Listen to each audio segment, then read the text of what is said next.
J'ai essayé 3-4 fois d'ouvrir la poignée et en fait j'ai vu qu'il cherchait quelque chose, le camion se ralentissait, j'ai vu qu'il cherchait quelque chose et il a pris une arme en fait au bout du compte et il m'a braqué comme ça en me regardant dans les yeux. Donc à ce moment-là j'ai lâché la poignée de la porte. 3 policiers, 2 hommes et une femme du commissariat de Nice appelés par radio ouvrent immédiatement le feu. Ils racontent. Je n'ai pas compris ce qui se passait. Il ouvre le feu. Je vise la tête, la seule chose que je vois. Il se cache côté passager. J'entends un ordre, stopper le tir. On commence avec cet hommage d'un artiste absolument pas français. C'est Pharrell Williams qui vient d'entonner la chanson Freedom, évidemment, son tube assez connu dans le monde entier et qui, à la fin de sa prestation, chante les premières notes de la Marseillaise. On est aux Vieilles Charrues, c'était ce week-end. La Marseillaise chantée dans les rues de New York. Également à Montréal. Aux armes, citoyens. Puis à San Francisco. Dernier jour de deuil national en hommage aux 84 victimes de l'attentat de Nice. Et je le rappelle, 49 blessés sont toujours en urgence absolue. Ce devait être une minute de silence. Ce furent d'abord des applaudissements. Soutenus.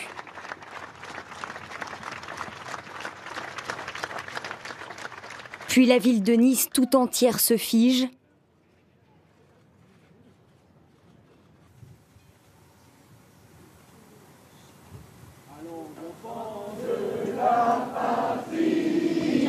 Quelques minutes avant cet hommage silencieux, le Premier ministre arrive au mémorial.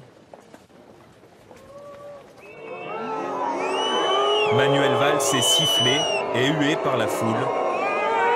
Certains demandent même sa démission. Il y a des choses qu'on aurait dû faire qui n'ont pas été faites. Il y a des décisions à prendre et il y a une détermination à mener. Ce n'est pas de la polémique. Ou alors, dans ce cas-là, il faut qu'on ferme la démocratie, qu'on ne débatte plus de rien. Je ne considère pas qu'on doit subir ces événements. Nous sommes la France. Et la France ne peut pas laisser ses enfants se faire assassiner comme cela. Réponse de Manuel Valls et Bernard Cazeneuve, communiqué commun. Aucun gouvernement n'a fait autant jusqu'à présent contre le terrorisme. Le Conseil de défense a été l'occasion pour le président de la République de rappeler le deuil auquel le pays est confronté et face à cette situation de rappeler l'obligation de recueillement, de rassemblement du pays, mais aussi pour ceux qui ont une parole publique, l'obligation de dignité et de vérité. Une fusillade meurtrière à bâton rouge aux États-Unis, un acte de lâche, dit Barack Obama. Des policiers ont été visés, 3 d'entre eux sont morts, 4 autres sont blessés, un tireur a été abattu. Une fusillade qui intervient 10 jours seulement après celle de Dallas. Il y a 5 jours, je me rendais à Dallas pour rendre hommage aux officiers tués là-bas. J'ai dit alors que ce ne serait sans doute pas le seul tueur à essayer de nous monter les uns contre les autres, tout comme celui-ci. C'est à nous qu'il appartient de faire en sorte qu'ils échouent. Démonstration de force des pro-régimes en Turquie un peu plus de 2 jours après le coup d'État manqué.